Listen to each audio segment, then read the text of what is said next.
Dans la précédente vidéo du Codex, nous avons vu comment se sont déroulées les migrations des peuples germaniques, dans les grandes lignes, ainsi que les subtilités qui se cachaient derrière le terme de franc qui désigne davantage une confédération qu'un peuple unique et identifiable, malgré des origines géographiques certainement communes. À présent, essayons de prendre un peu de recul et d'étudier le contexte au 5e siècle et jusqu'au début du règne de Clovis. Et, comme je n'avais pas l'intention de le faire moi-même, je vous ai trouvé deux autres vidéos complémentaires qui détaillent la chronologie et les événements retentissants dans l'Occident du 5e siècle.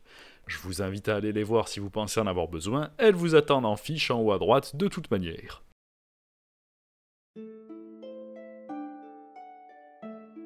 Pour faire un état des lieux et vous donner des chiffres parce que je sais que vous adorez ça, Jean Euclin nous dit qu'en Gaule, il y aurait eu environ 200 000 Visigoths dans le sud, principalement situés sur l'axe Garonne-Lauragais, et 20 à 30 000 Burgondes dans le Genevois et le Lyonnais, là où Rome leur avait attribué des terres fiscales par Fédus, sur un total de 5 à 8 millions de Gallo-Romains en Gaule et environ 2 millions d'âmes en Hispanie.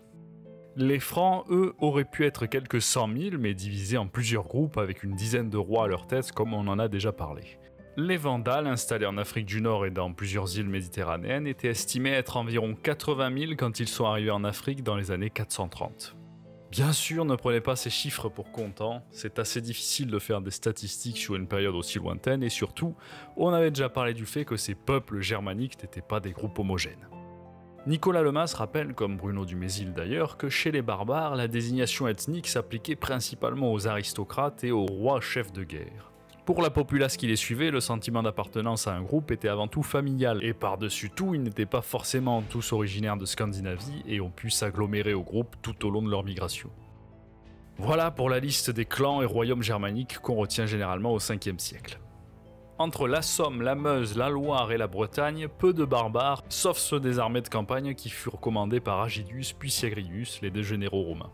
Selon Stéphane Lebec, les Germains étaient en revanche majoritaires dans l'estuaire de la Somme jusqu'au Haut-Rhin et dans les deux provinces de Germanie, ce qui paraît assez logique comme ils ont initialement été installés le long du Limès pour défendre la frontière et cultiver les terres abandonnées.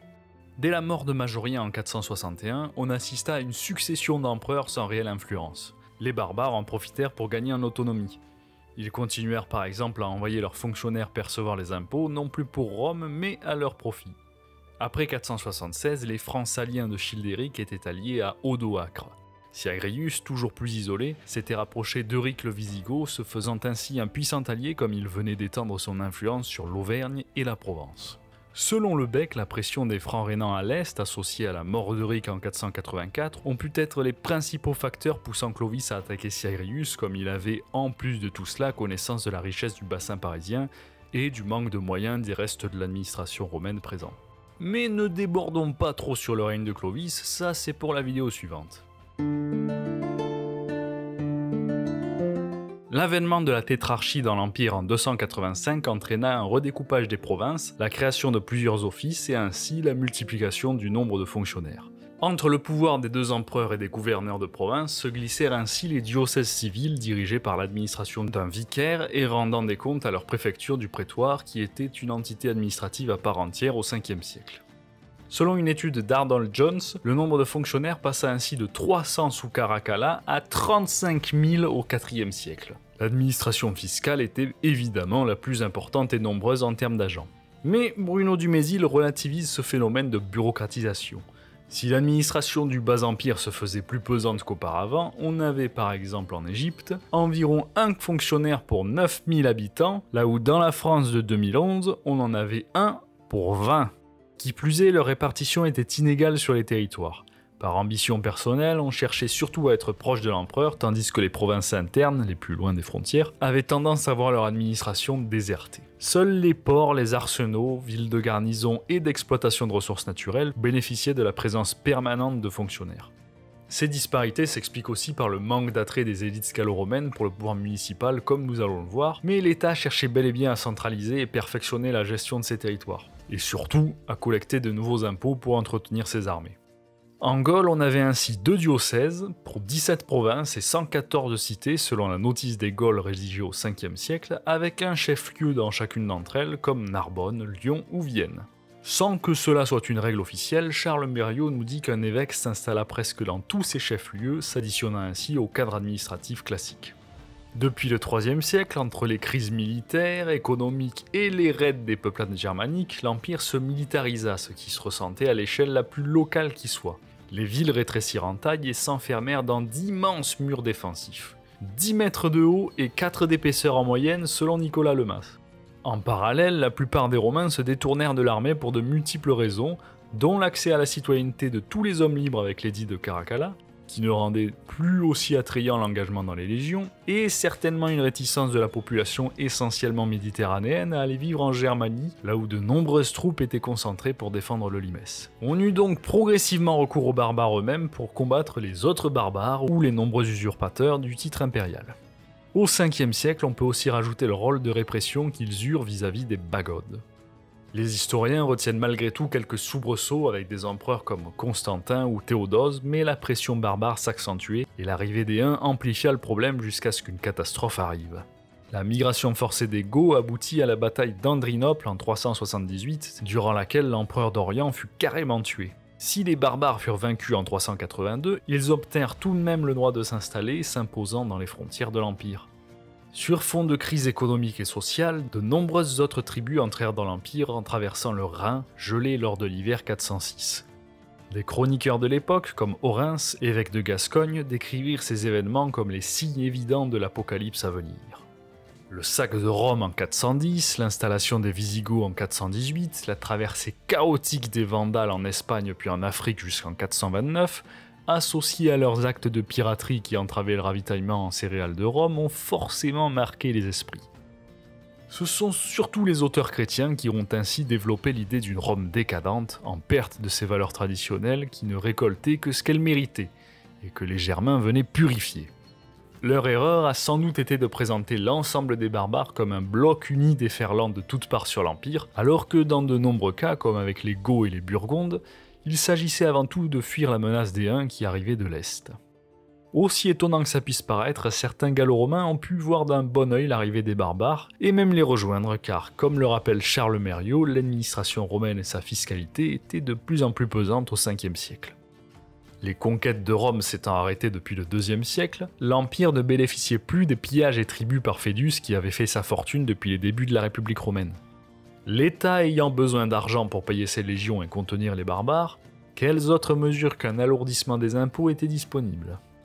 Évidemment, tout nouveau prélèvement fiscal était mal perçu puisqu'il impactait les membres des curies qui devaient eux-mêmes faire des avances sur prélèvement sans être sûrs de revoir leur argent, en plus des dangers qu'ils affrontaient en allant les récupérer auprès des populations. La plupart des citoyens voyaient ces impôts partir vers un État central sans comprendre directement à quoi cela servait, là où auparavant les prélèvements servaient surtout à l'embellissement de la cité ou sa protection directe. La population voyait ses intérêts à courte échelle et non pas comme appartenant à un empire plus global. Surtout, la corruption de l'administration accentuait une défiance généralisée vis-à-vis de l'État central, inquiétant de nombreux empereurs dont Valentinien III. Sidoine Apollinaire, en 474, chantait les louanges de Licinianus, le questeur du palais de Julius Nepos, qui était selon lui un des rares à être fidèle à l'État dans ses fonctions, laissant par opposition sous-entendre la manière de fonctionner des autres. Avec l'effacement de l'administration au milieu du 5e siècle, le nombre de postes pourvus en Gaule diminua drastiquement, et ceux dont on a gardé les traces semblaient peu fidèles à l'Empire. Dumézil nous donne ainsi plusieurs exemples opposables à l'éloge de Sidoine Apollinaire. En 461, Agrippinus, comte et maître des milices, donna Narbonne aux Visigoths pour s'en faire des alliés face à un de ses rivaux dans l'administration romaine. Plus tard, un certain Arvandus rédigeait une lettre où il proposait carrément aux Visigoths de se partager les Gaules avec les Burgondes. En 469, Serona, vicaire du préfet des Gaules, offra ses services à la cour d'Euric le Wisigoth. Dans ce 5e siècle quelque peu tourmenté par le pillage et la trahison, alors que l'impôt foncier et personnel concernait tous les propriétaires, les sénateurs et les clercs en étaient exemptés pour leurs services rendus à l'administration civile ou à l'armée, et les autres pour leur dévouement religieux. Les aristocrates gallo-romains n'avaient jamais été aussi riches, à l'image de Sidoine Apollinaire et ses possessions foncières colossales, tandis que la famine frappait les provinces et générait de nouvelles bagodes. On avait donc affaire à une société où s'accentuaient les inégalités et les tensions.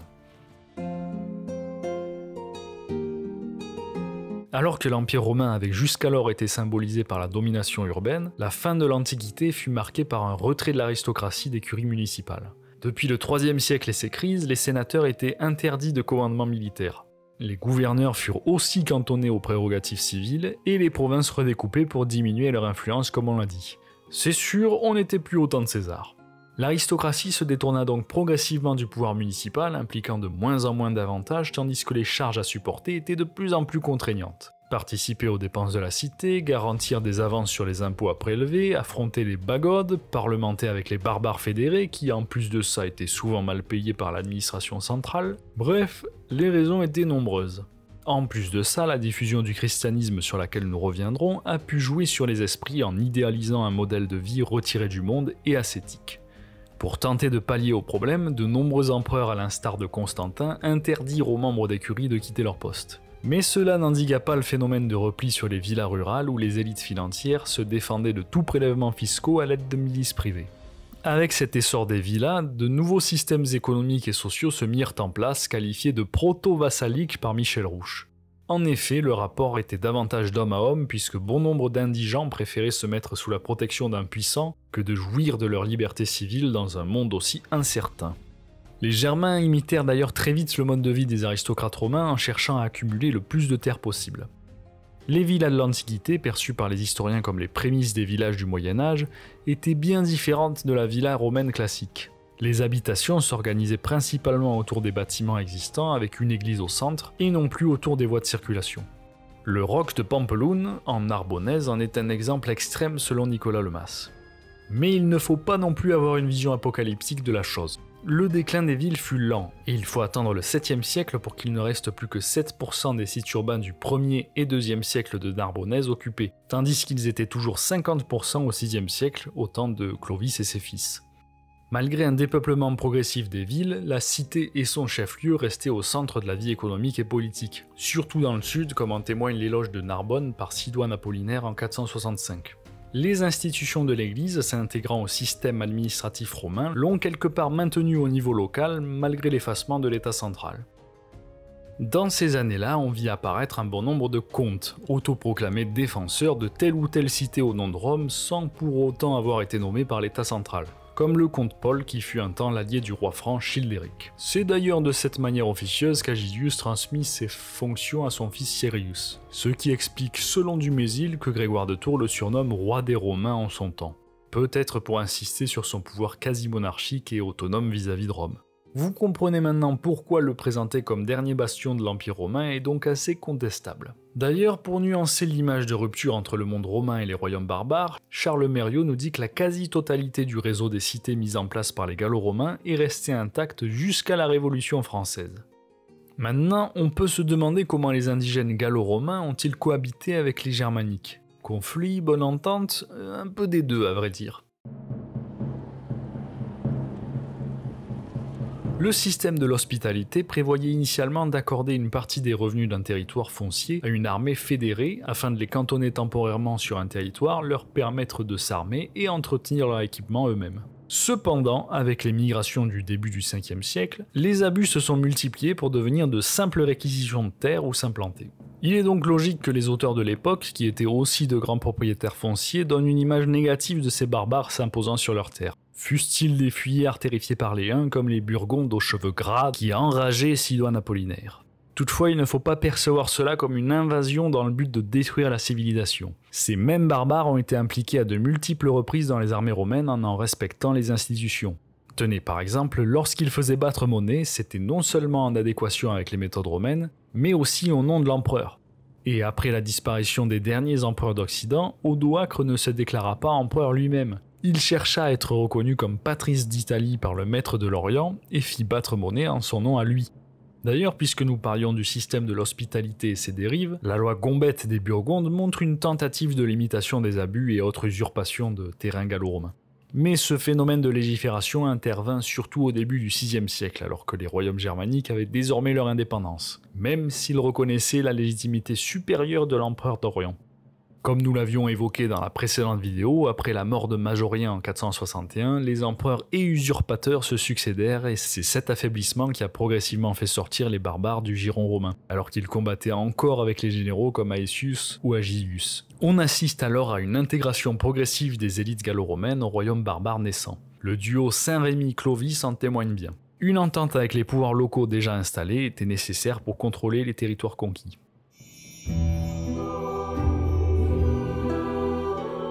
Le christianisme gagna les Gaules dès le IIe siècle, comme en témoignent les persécutions de Lyon en 177. Il fut vraisemblablement importé par des marchands orientaux. S'il faut bien retenir un phénomène important de la fin de l'Antiquité, c'est la diffusion du christianisme. Autorisé avec l'édit de Milan en 313, il devint religion officielle sous Théodose en 392. On finit même par interdire le paganisme, ce qui fit dire à certains auteurs nostalgiques que la décadence romaine était la conséquence de l'abandon des anciennes traditions et des cultes aux dieux. De religion orientale, le christianisme fut romanisé à travers la traduction des textes en latin et les commentaires des théologiens du IVe siècle. Cela demeura avant tout un phénomène urbain avec la construction des cathédrales et le rôle grandissant des évêques que nous évoquions. La christianisation de l'arrière-pays fut l'objectif des évangélistes des premiers siècles du Moyen-Âge. Mais dès le début de l'essor de la religion, le développement de courants hérétiques, comme celui développé par Arius d'Alexandrie, causa de nombreux problèmes géopolitiques. Cette branche du christianisme bénéficia aux premiers abords de complaisance de la part de certains empereurs ou même d'évêques, malgré plusieurs condamnations du courant officiel. Nombreux furent les peuples germaniques à s'y convertir comme les Visigoths, créant une certaine distance spirituelle avec Rome qui, au 5e siècle, se recentra sur une ligne plus catholique. C'est d'ailleurs ce qui permit les réussites de Clovis et sa bonne entente avec l'aristocratie gallo-romaine, consacrée par la conversion au christianisme. D'après Charles Merriot, c'est grâce à la vacance du pouvoir municipal au 5e siècle que l'influence politique des évêques s'accentua. Après la reconnaissance du christianisme comme religion officielle en 392, on leur accorda une plus grande importance dans la gestion des affaires locales. En cette fin du IVe siècle, les évêques commençaient même à jouer un rôle judiciaire. Toutefois, les historiens ne sont pas sûrs des raisons de ce phénomène, qu'elles soient tolérées voire voulues par l'Empire ou qu'il s'agisse d'une usurpation progressive, justement grâce à l'affaiblissement du pouvoir central. Cette implication se traduisit même dans le paysage urbain. Les églises, jusqu'alors construites en périphérie des villes, furent progressivement reconstruites en plein centre. À Reims ou Arles, ce sont carrément des bâtiments publics à l'abandon qui furent réaffectés. Ça peut paraître étonnant comme je disais qu'ils fuyaient la vie publique, mais l'aristocratie sénatoriale a pourtant donné bon nombre d'évêques, à l'instar de Germain d'Auxerre, Avis de Vienne ou Sidoine Apollinaire. C'était certainement perçu par l'aristocratie comme le meilleur moyen de reprendre ou garder le pouvoir. Cela ne veut pas forcément dire que leur foi était hypocrite, puisqu'ils furent bien impliqués dans la christianisation de l'Empire. Sidoine disait lui-même aux jeunes aristocrates, dont la solide formation témoignait d'une ambition pour les fonctions administratives toujours vivace, qu'ils avaient deux choix. Soit quitter leur patrie pour se mettre au service de l'Empire d'Orient, soit rejoindre l'Église. Le développement du monachisme aurait toutefois commencé au milieu du IVe siècle. Caractérisée par une vie religieuse ascétique et recluse tel Jésus dans le désert, elle fut d'abord solitaire avant d'être organisée en petites communautés, ce qui fut encouragé par l'épiscopat qui craignait les dérives que pouvait entraîner la vie solitaire. Saint Martin, originaire de Pannonie et ancien soldat, en est l'un des importateurs en Gaule. Il fut lui-même évêque de Tours jusqu'à sa mort en 397. Cela inspira bon nombre d'aristocrates comme le bordelais Sulpice Sévère, qui rédigea une vie de Saint Martin retirée dans son domaine entre Narbonne et Toulouse. Comme nous l'avons déjà dit, ces nouveaux modèles purent influencer les modes de vie et les aspirations des individus, notamment aristocrates. Nouvelles valeurs morales, vie spirituelle, universalisme, attente d'une vie dans l'au-delà, autant d'éléments qui transforment les sociétés et les manières de vivre sa vie. Évidemment, l'ensemble des Gaules n'est pas devenu chrétien en un claquement de doigts. Mais la religion chrétienne a été, une fois l'universalisme romain estompé, le nouveau ciment des sociétés se formant entre gallo-romains et groupes germaniques. Voilà, je pense qu'après ce mitraillage, vous aurez assez d'informations pour comprendre dans quel monde évoluaient les princes francs au 5e et 6e siècle. Il faudra certainement que je prévoie une version allégée pour le grand public, c'est prévu d'ailleurs, mais pas pour tout de suite, parce que les fils de Clovis nous attendent, et ô combien de rebondissements avec eux. Ça vous laisse le temps de voir les premières vidéos du codex, si ce n'est pas déjà fait. La prochaine fois, nous nous pencherons sur les mystérieux noms des premiers rois francs ainsi que leur signification. Ça devrait être intéressant et surtout bouleverser ce que vous pensez en savoir. A bientôt, chers Cliopathes.